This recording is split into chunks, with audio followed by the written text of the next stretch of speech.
Hello, this is Yeesha Stone with another how to tutorial. Today we'll be making Snivy or Snivy, however you like to say his name. He's going to end up looking something like this. This is a pretty easy Pokemon, so pretty basic.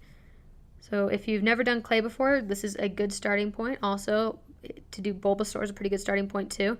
This guy's fun because you build upon the things you've learned before. So for his second stage, you use a lot of the things you use for the first stage. So keep that in mind. Other than that, let's get started.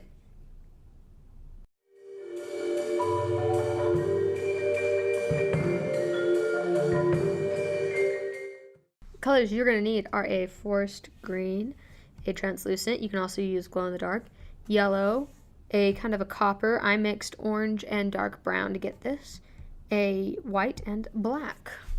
So let's get started. I'm going to start here with some green.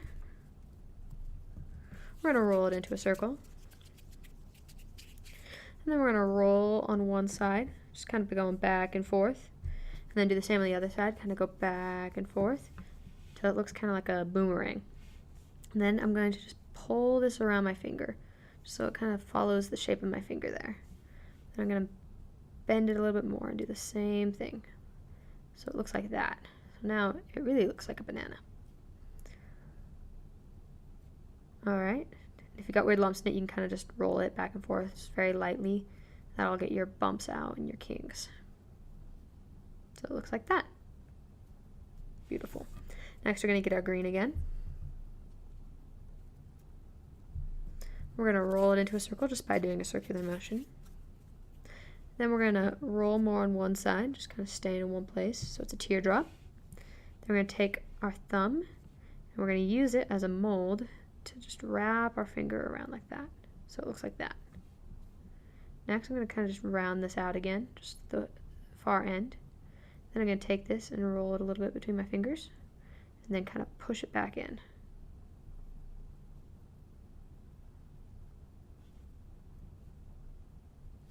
So it looks like that. That's going to be his head. And I'm going to make mine just a tiny bit smaller.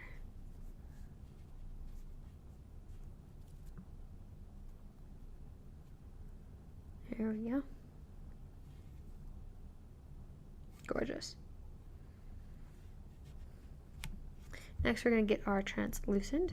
We're going to roll this into a oval, kind of like we did for this guy. I'm going to roll more on one side, roll it on the other side too. It's quite a bit smaller. Then we're going to flatten it using the insides of our fingers and not the tips. If you use the tips, you're going to make roadkill, and that's no good. We're going to kind of make those two tips pointy there as well. Then I'm going to place this right here, bottom side of my boomerang banana, and then just roll it up and over. And now I got to make sure it's in the right place before I officially set it in.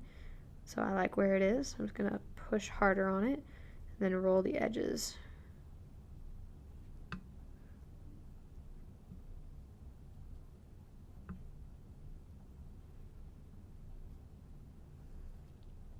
Okay, I'm going to make the tips here a little bit more pointy, just by either rolling them or just by pinching it back and forth. So it looks like that. Gorgeous. Next we're going to get our translucent again. We're going to do a similar thing for the head. We're going to start with a circle, roll more on one side, then flatten it. Now I'm going to pull out the edges here a little bit more, so it looks kind of more like a triangle. Then we're going to place it on the bottom of the head here. Something to remember about translucent, it's a light color, and so light colors are always softer. So they're kind of easier to manipulate once you've got it down in place. You just got to make sure you start out and they are around the same right area. So I'm just going to pull this up a little bit because of that.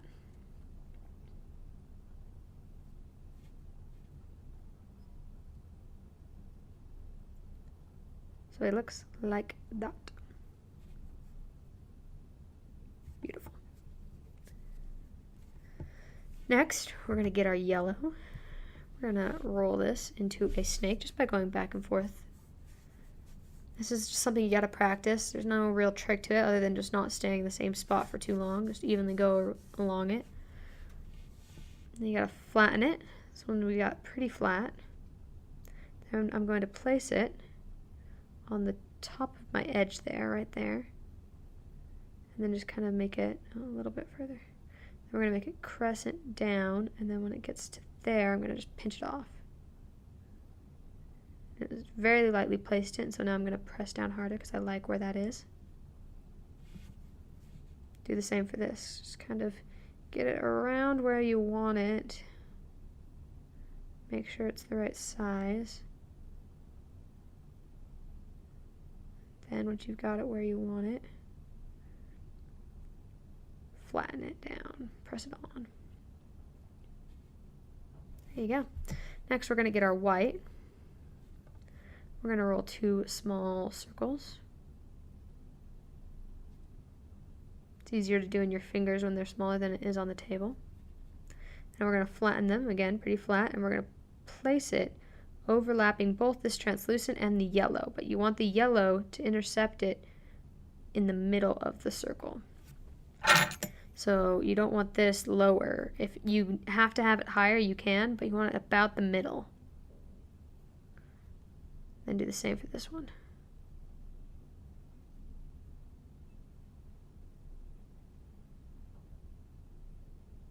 So it looks like that.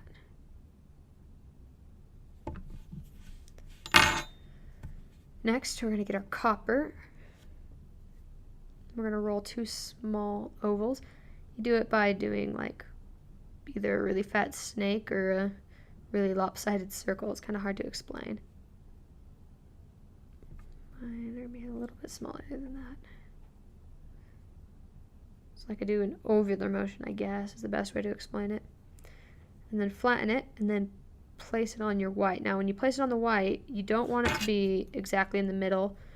You're going to want it to be more towards the front, and you're going to definitely want it touching either the bottom or the top, or preferably both.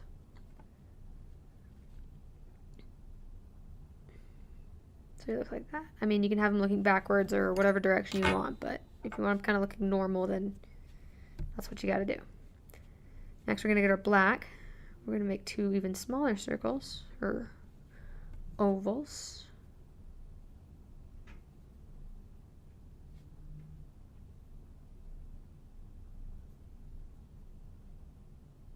Make sure they're about the same size. So make them ovals. Then we're going to place them on top of our copper, making sure to have it touch the edge. So it looks like that. So it's touching the edge here. Next we're going to get our yellow. We're going to make 2 circles. We just love circles on this guy. They're always a good place to start. Then you're going to flatten it and then press it against something hard like that. Punch down the edges here and flatten it like that so you get half a circle.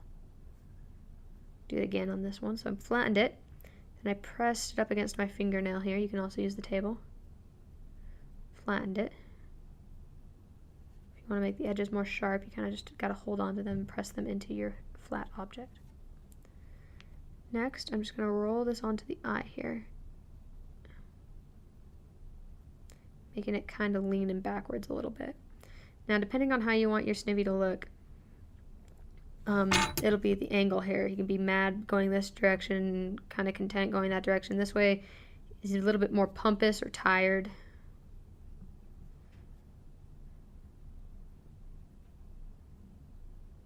Then do the same for the other eye, trying to make them match as best as possible. Gorgeous. Now I'm going to put the shiny in. You don't need to put the shiny in the eye in, but I like the shiny in my eye. I use a little bit of translucent, just a tiny, tiny bit. Hold into a little snake and then place it so it's overlapping. That might be too much.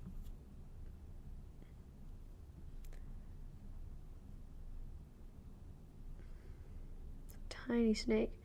You're going to want it to overlap both your black and your colored area if you can. Don't worry if it looks a little too thick. Translucent does kind of get a little bit transparent when you cook it. You still want to make sure it's thin when you put it on, but should be good. Next, I'm going to flatten right here. Kind of just wiggle this on. And I'm going to smooth this into it. So like that. Then I'm going to get the neck around it and kind of pinch it in so it hugs his head.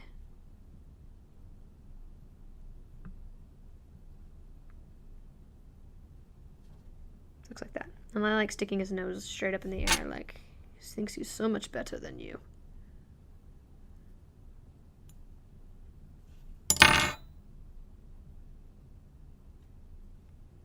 you go, so it looks like that. Next, we're going to get our green again. Roll it into a circle. Then we're going to roll it even more on one side so it's a teardrop. Then you're going to flatten it. So not super flat, we still need some thickness here. Then I'm going to make 2 slits, making it so the middle one is fatter than the 2 sides. Pull it apart, kind of pinch it so that it's sharp and pointy. Do the same for the other ones. Then I'm going to kind of just actually push them back together. That was just to clean up the lines and make it pointy. Then I'm going to kind of pinch this so it's a little more pointy as well. Place it on so the green is on top. Make mine a little bit longer here just by pinching it out, then kind of angle that so it goes up. Next, we're going to get our translucent. We're going to make 2 smallish ovals. After I make sure they're the same size. Close enough. So 2 ovals. Then I'm going to make one side pointy just by rolling it more, and the other side pointy just by rolling it more. Flatten it just a little bit, just enough so it has a flat surface on the bottom and the top. And then I'm going to place it right here. Just kind of push it in there. Then I'm just going to pull it around. Like that. And then do the same for the other one. So just kind of place it on. Kind of stick your thumb there and pull it around your thumb.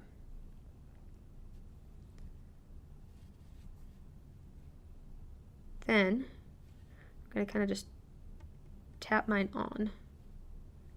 Make it so his tail is touching the ground as well. Not the tip of his tail, but this base part of his tail. If you want to make anything standing, be it Pokemon or anything else, you almost always need 3 points of contact. So 1, 2, 3. It makes it easier for him to stand and a lot less likely to go lopsided in the oven. You can do 2, but you need to be very, very precise if you do 2 points of contact. It's very difficult to do. So 3 points of contact, the 2 feet and the bottom of his tail right here. And we're going to get our yellow rolled into a rather long, thin snake. I'm going to cut it off right there.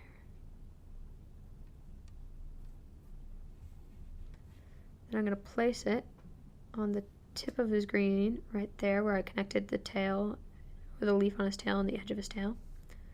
And I'm going to make sure I have it where I want it before I flatten it on. And I want it to stop right about here. Oops. So that's one way to rip it, is to hold it with one finger and then just kind of pull it off with the other one quickly. Then flatten it when I know I've got it where I want it.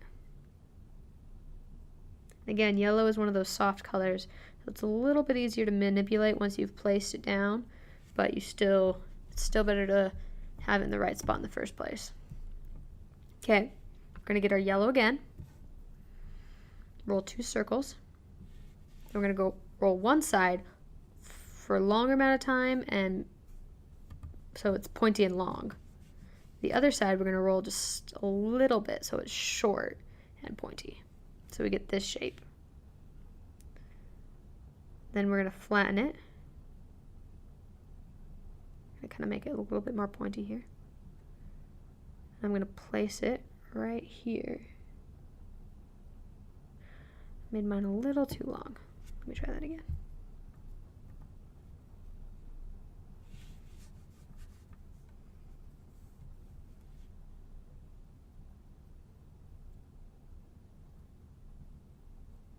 There we go. We're going to place it right up against the translucent here. The translucent meets the green. And then just kind of roll it over your thumb so it kind of does this curve. Like that. So the only part that's really touching is right here. And do the same for the other one. So a long part and a short part. Flatten it.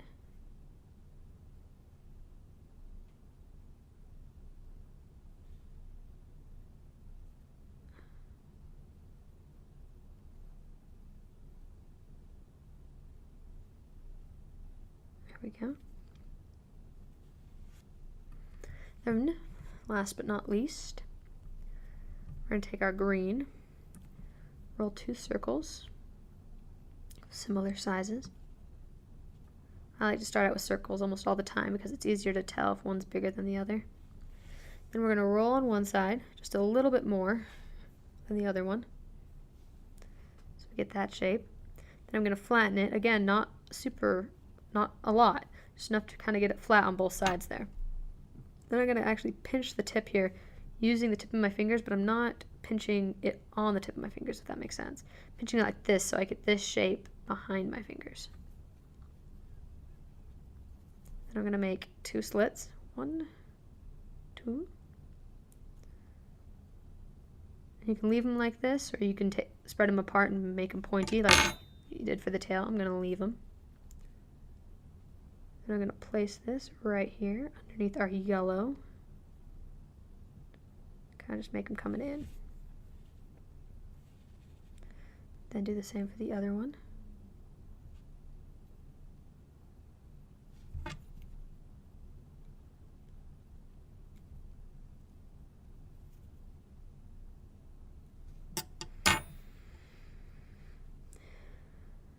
Place it on there.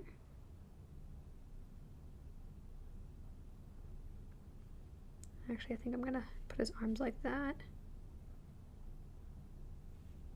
So he looks like that. Anyway, something you ought to know about the whole Snivy line is a lot of the time they look really stupid from the front. Like, it's like a bird, where if you look at them straight on, beak first, they look really stupid and lost. But if you look at them from the side, they look totally fine. So, I think he kind of looks weird and stupid from the front like that, but from the side, he looks totally fine and perfect. So if you're making him and you're like, oh, he looks really stupid from the front, just know that's just kind of how Snivy is. Anyways, thank you guys for watching. If you hit the like button, it would mean a lot to me. If you want to see me do a certain Pokemon, leave it in the comments below. I'll see y'all next time.